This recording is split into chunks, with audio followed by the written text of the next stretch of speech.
ansiktsvideo, så jeg bare Hvis jeg begynner med å ta en concealer under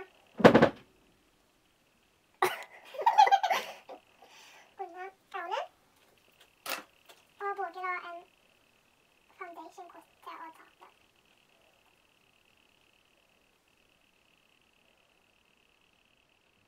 Det gynser sånn ut nå. Litt som kamera. Det gynser litt, ja.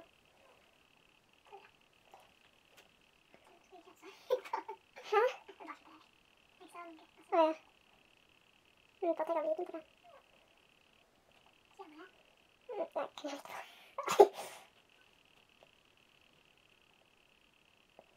Jeg må ha på noe musikk på det. Ja. Sånn.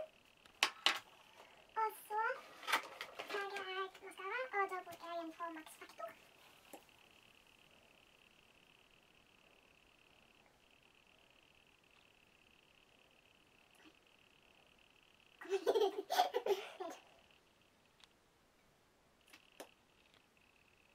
Jeg kan også bare snakke for den klipper bare meg. Ja, ok. Altså, kjære sminker er så flaut da. Nei. Du synes den maskaraen er god? Ja. Det er mange som synes den er så tjukk, ja. Tjukke Eller jeg vet ikke om det er den forresten. Nei, det er ikke det. Det er den lå i skuffen. Skal man bruke den med? Ja. Nei, den er ikke sånn. Og så legger jeg en annen oppå. Sorry, men dette det blir helt sånn skålete. Det var virkelig fine på dette kameraet i hvert fall. Jeg kan ikke se hvordan det er i virkeligheten, det er sikkert fint. Sånn. Og så fjerner jeg det med en q-tips til den her. Ja.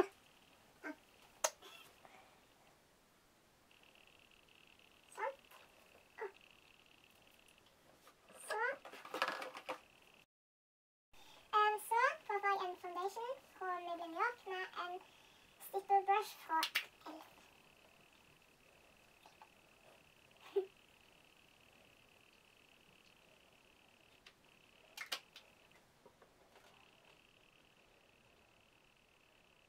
Snakk med meg. Jeg vet ikke hva jeg skal si. Skal du ikke passe nå? Ikke sånn jeg tenkte på, men det blir sikkert til. Det har du. Ja, greit det. Så flott.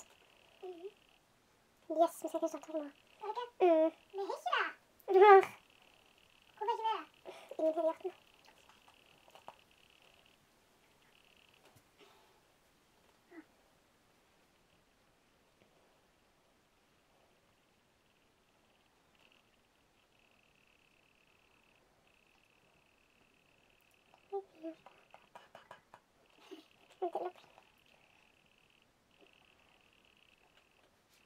Sånn.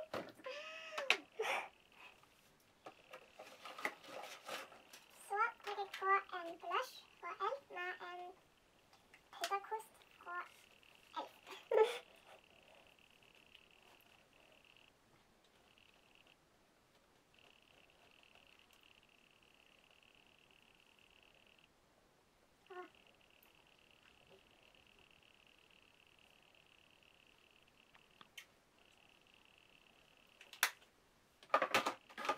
Så det siste jeg gjør, er å ta på litt ørs.